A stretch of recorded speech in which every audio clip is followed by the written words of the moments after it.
Welcome to Los Comics TV. I'm your host, Javier Hernandez. And here we are, episode 16. And we're going to do another drawing demo. This time we're drawing Dracula. Dracula as seen in the 1970s Marvel comic, the Tomb of Dracula.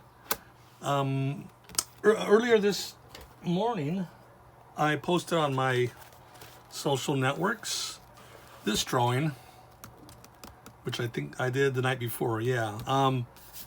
This is the character from the Dracula storyline here. His name is Janus.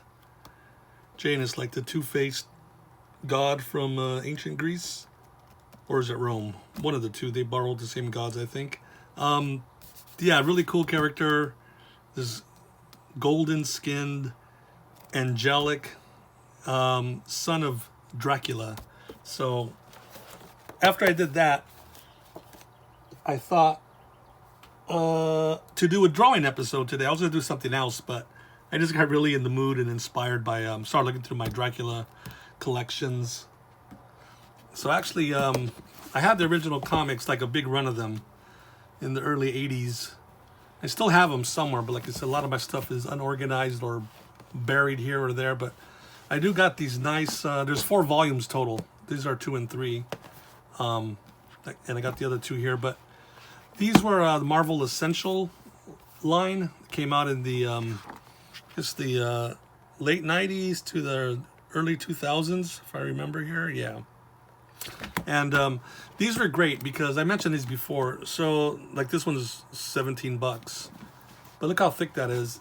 So it reprints 30 issues of a particular run, sequentially of whatever series. They did them for every title, just about. Yeah, even Ant-Man has one. But what's interesting about these, well, it's great that they're inexpensive and you get so many books. But the reason they're inexpensive is they're printed only in black and white. So, color would bump it up quite a bit. And Tomb of Dracula in particularly is excellent in black and white.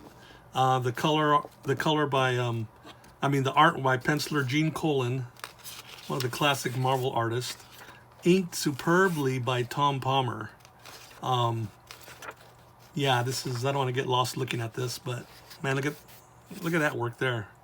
So I got these particularly in black and white, this run, because I wanted to really be able to see the art, really, appreciate it, study it, marvel at it, right? So,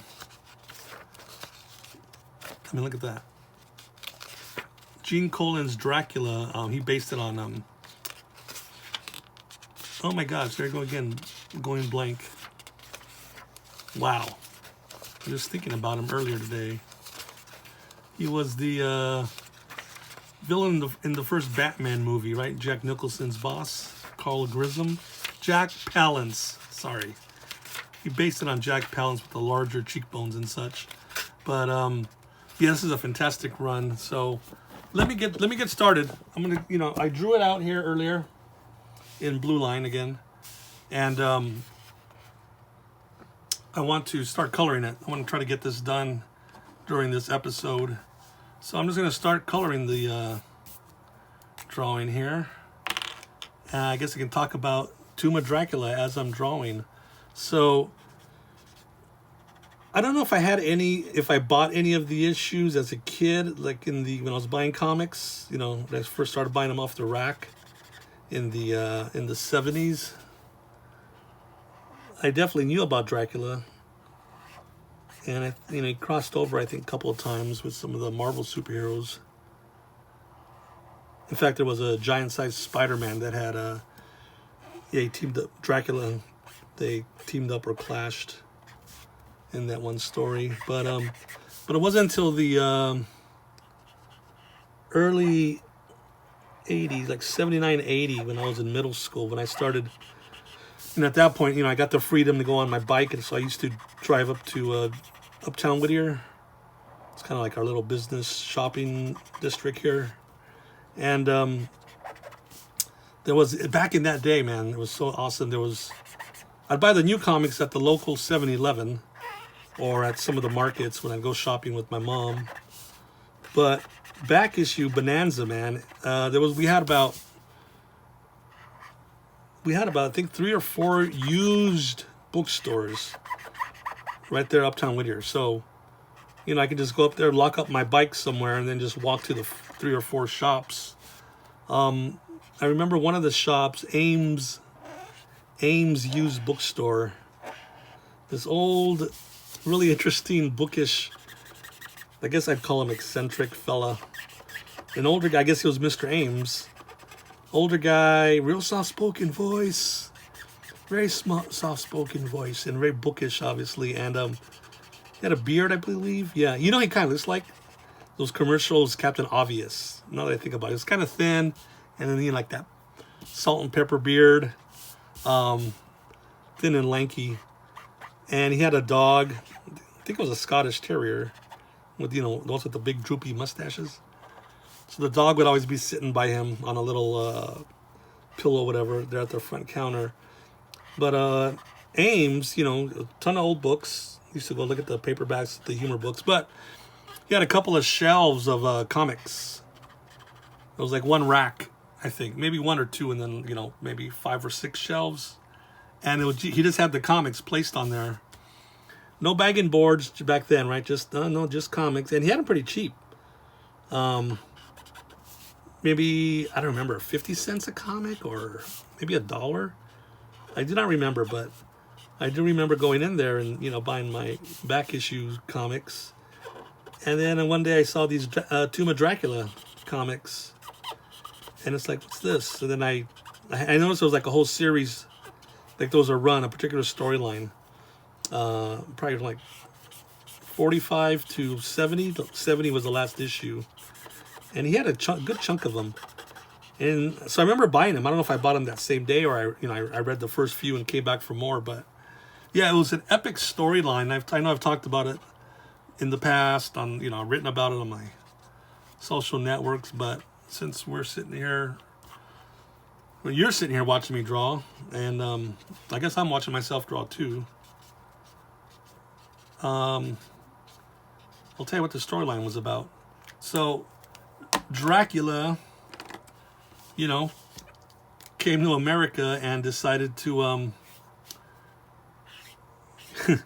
he took over a satanic cult. There was a satanic cult being run by this really weird, strange person called Anton Lupesky. And, you know, trying to summon the devil. Dracula shows up, and, you know, being the maniac he is, I think at first he claimed he was the devil, or, yeah, and that way he could take over the cult, right? Because, oh, master. And then eventually, what Dracula wanted to do was establish his own cult, of course, right? In the United States. So, yeah, reading that as a kid is like so mind-blowing, you know. It's like, what the... by the way, the series was written by Marv Wolfman of, you guys will know him from the Teen Titans, the new Teen Titans. That thing's been going on for years, and cartoons, and now TV show, and of course the comics. And the artist, yeah, I mentioned Gene Colan, longtime Marvel artist, and inked by Tom Palmer. And,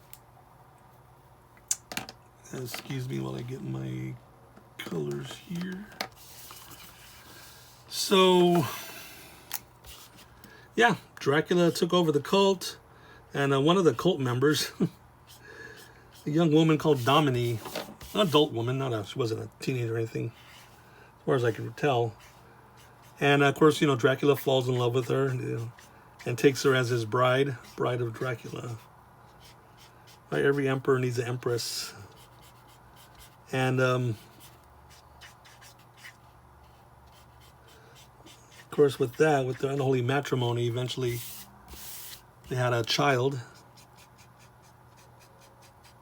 son of Dracula. Because every emperor needs an heir, right? Someone's got to run the empire when dad is finally long gone, whenever that would happen. So there we go. We have a little, you know, satanic family in the form of Dracula and his bride.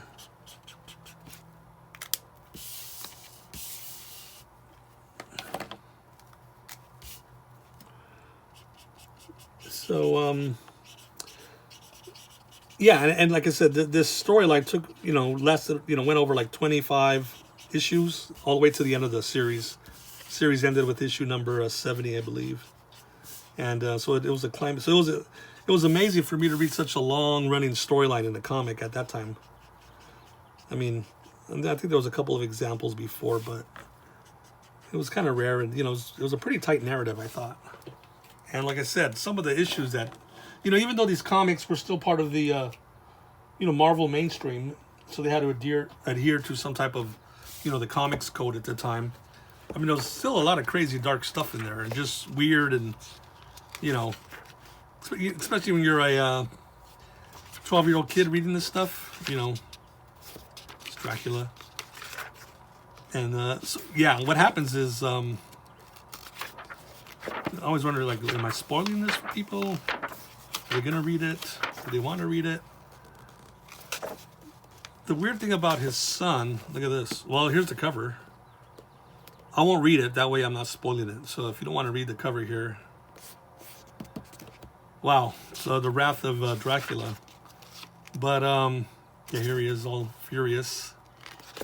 And, but the son comes back. Well, here we go. Look at the cover. The covers are the biggest spoilers of all. No, Dominic, don't. Our son is dead. He mustn't be brought back to life, or we'll all be doomed. Look at the baby. I don't know, that creepy baby right in that sleeping gown. There's another character in this series, Janus, the one I showed you in the drawing. Look at this. Look at this storm and the baby being resurrected. And there's this other character, Janus, who's been showing up before, and it would not be might be spoiler of me, but what if I told you the baby comes back and it comes back as Janus? And Janus came out of a painting of Christ that was hanging in the abandoned church Dracula took over. So yeah, these are some pretty crazy some pretty crazy things going on here, right? And like like I told you, it's like I'm this 12-year-old Catholic Mexican kid reading these storylines. I'm like, wow, this is pretty well, first of all, it's pretty cool, and it just was so different to me, right? To because I hadn't even seen The Exorcist by that point. I did see The Omen, I think, in the theater. But yeah, that's some pretty heavy stuff for particular my situation to be watching. So thank you, Marvel and Marv Wolfman and Gene Colan for just going there and telling that type of story in a mainstream comic, I guess we'd call it. You have to call it that. But that's what's neat about those comics in those days. Yeah, they had the code they had to follow, stick to. But just as writers and artists find ways to show or describe or portray whatever incidents you want to, where you can get past the censor board there at the time, the comics code board. Which I always thought it'd be interesting to have seen any footage of the people going through the comics and rubber stamping them or circling whatever. No, this must change, but not much sure as hell got changed in Tomb of Dracula, as far as I can tell. So, excuse me here while I'm fiddling around for some more color. So yeah, that's that was my experience with the Dracula comics. So yeah, I got to read like pretty much the whole run of that particular storyline. From, like I said, started with issue about 45 to issue 70, and I had a good chunk of those issues. So, and then like these Essentials comics, I've been, when I picked them up, I was able to kind of reread them, and also read the issues in between I haven't read. And yeah, I've read some of the earlier issues.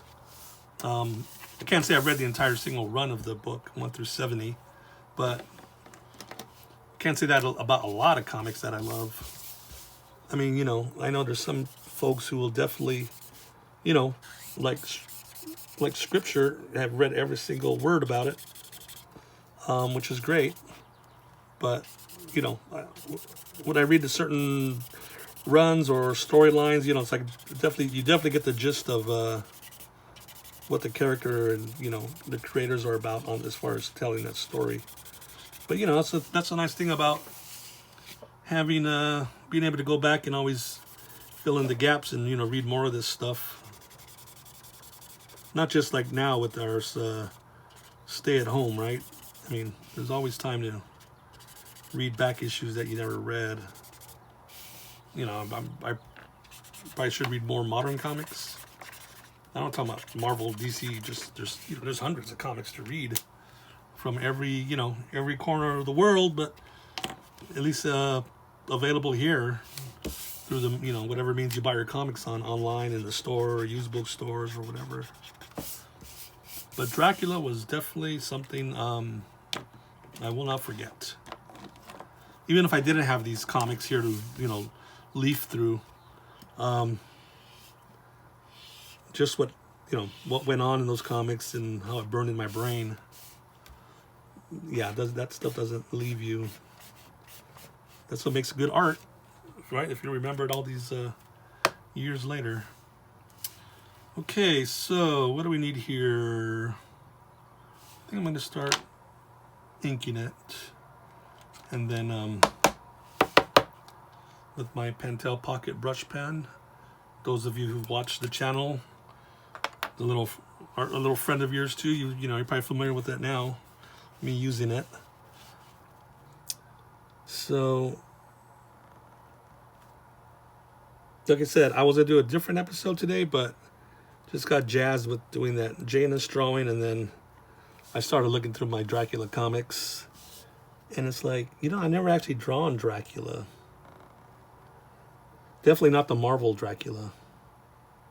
Tomb of Dracula, so I go, all right, I think we'll be up for another drawing demo today. Like I said, when it's your show, you can do whatever you want, right? But you definitely hope people enjoy this stuff. So please always, if you can, leave a comment down below here in the YouTube page. I know a lot of you write on my various social networks, which is that's always appreciated too, of course. Yeah,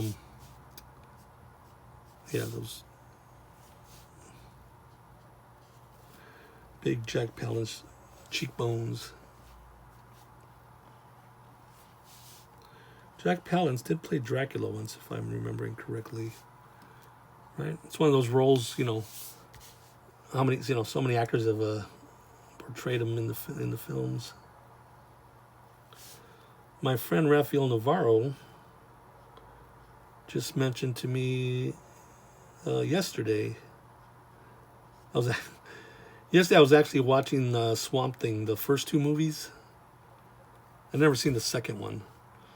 And I was happily surprised that Luis Jordan returned as the villain Anton Arcane.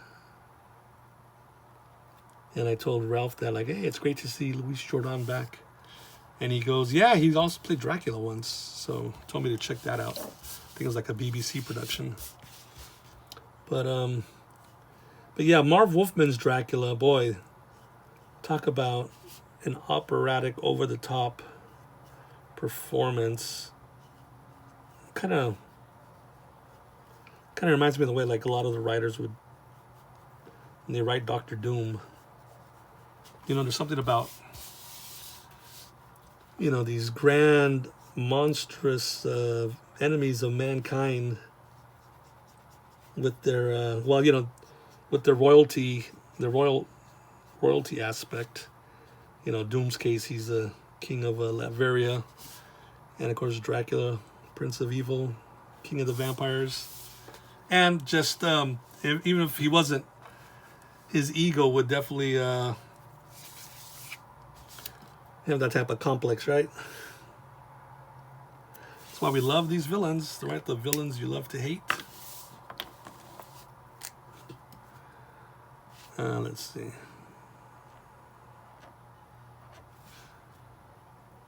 How did Donald Pleasance in the Halloween movie, the first original classic, described Michael Myers, or maybe it was in the sequel, I forgot, but you know, he had the blackest eyes, the devil's eyes. That definitely has to apply to our friend Dracula here. Okay, so everybody's got a different favorite Dracula actor portrayal, right?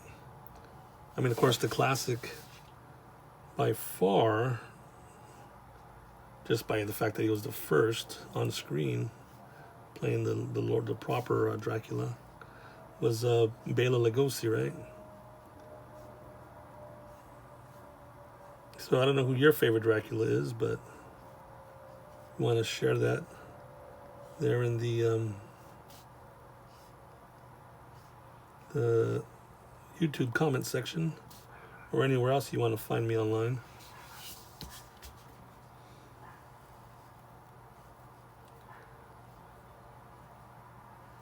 Like I said before, you know, there's the option, you know, a lot of people use for doing a live stream where I'm drawing this live on camera and it's being played, you know, live to the audience on whatever program we use. But you hear me like pausing to gather my thoughts. So it'd be worse if I had to, you know, look at this on the right hand side here and read everybody's comments as they're posting. At least I'd feel obliged to, understandably. Or maybe just check out what everybody's writing, you know, like going off on these tangents and whatever, getting distracted. Maybe distracted is not the right word, but so this way I'm just, you know, babbling on here, and I don't know if this pen's running dry. All right, let's see, what do I need here? Definitely need more black, right? When you're Dracula, you're going to be drenching your drawing in black, even when it's in full color.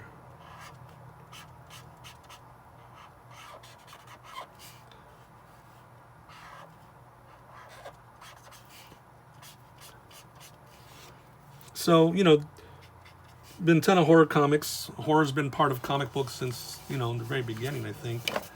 Definitely, you know, in the 50s with the famous EC comics, when horror was king. Horror, terror, murder, suspense, disembowelments. What else got him in trouble with the... well, that's why we got a comics code, because people will be complaining about the violence and, you know, the horror in comics, particularly one crusading the psychologist, Dr. Frederick Wortham. But like I said, as far as Tomb of Dracula, you know, the code was still around at the time. And that creative team sure as hell didn't have a hard time getting their stories through, with satanic cults, you know, the Dracula's child being slain and then consequently resurrected, and then there's also an issue in that run where Dracula loses his powers, and you know, he's vulnerable out there it's like one of us humans. And then there's this issue when issue or two where he goes to hell, confronts Satan, and man, the dialogue in there, right? Just Dracula defying Satan himself. It's just awesome. It's really, really awesome.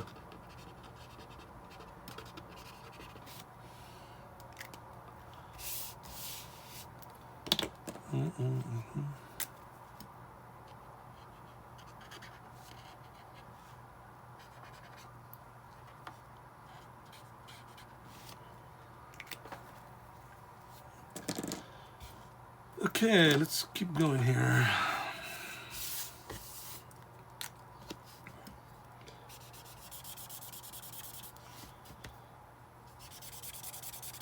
good thing is it looks like I will be finishing this in the time I like to allot myself for these videos, about half an hour, more or less. So this pen's running dry. Always got to remember to keep those separate so I don't go back and use it again. But what I love about using Tombow markers, that's what brand I'm using. You can just pull them out of your box there and then get right to it, right? They're a little, well, they're quicker setup than, you know, watercolor, you know, less maintenance. You know, just put the cap on and off and get to it. Don't have to mix anything or worry about water spilling or whatever. I mean, watercolor is beautiful, of course, don't get me wrong. You know, I see the work being out, you know, just being done by people with over the years with watercolor, landscape, and portraits, animals, and yes, people doing their cartooning and such with watercolor. But yeah, these markers, I just, like I said, bring them out and get to it.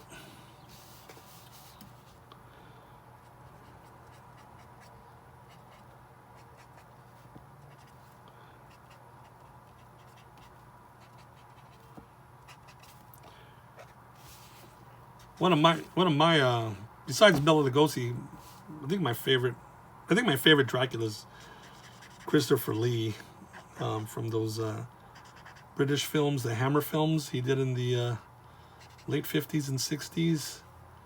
I got a distinct memory of watching those, well, at home, you know, I guess during the summer. I just remember seeing a lot of TV, like, on the local channels, middle of the day. And I remember seeing some of those at my aunt's house. I don't know why Dracula in particular. I guess maybe I was watching with my Uncle Greg. And, yeah, Christopher Lee's Dracula was just, it was amazing. Well, first of all, physically, like, Lee's like 6'6", so when he's standing, you know, in his scenes next to someone, it's like, my God, he's just so damn tall, and just adds to his, the nature of the character, right? This larger-than-life, domineering, regal, aristocratic, maniacal madman, man-demon. Let's see.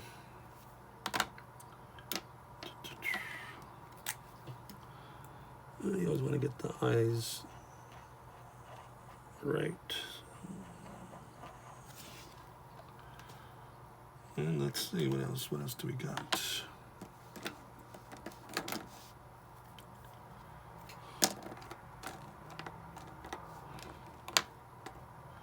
Looking for more colors. I only pulled out the reds, the blues, and the grays for this drawing. So let me, all right, let's skim red cufflink here. And I guess skim a black button on the shirt there.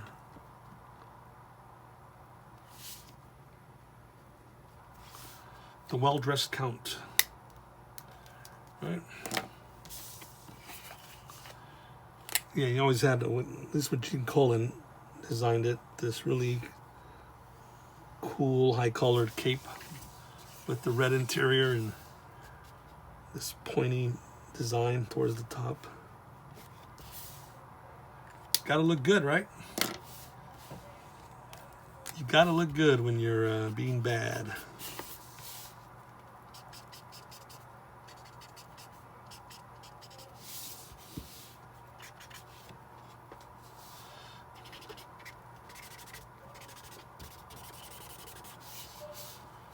You see that? I think you can see it all in there.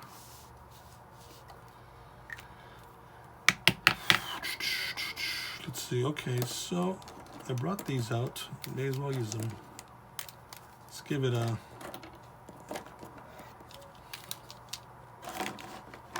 Let's give it a background here.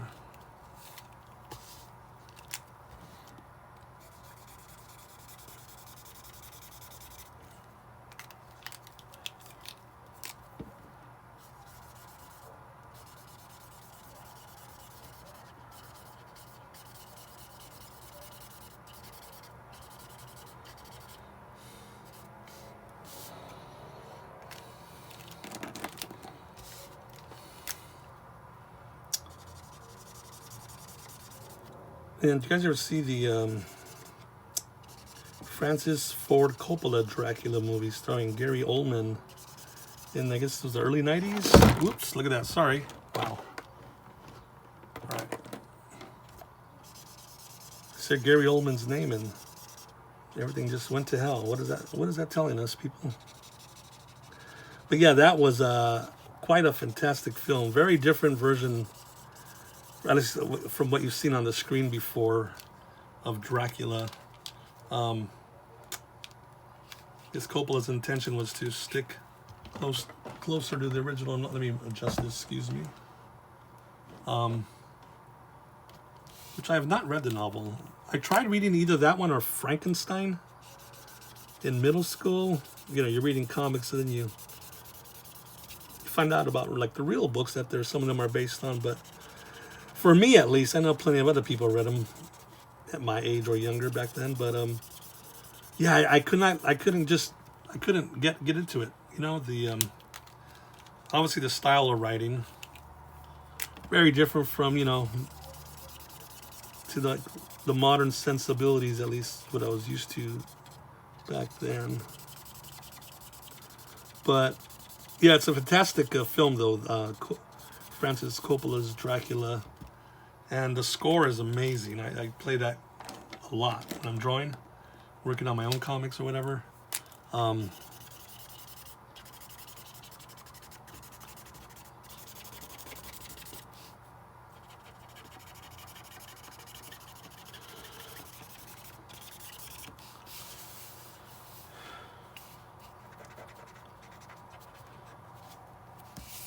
There we go.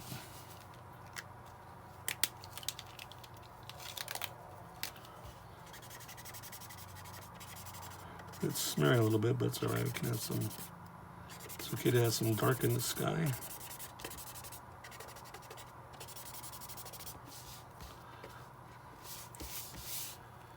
All right. So let's see. What do we got here? There's our Dracula, I guess.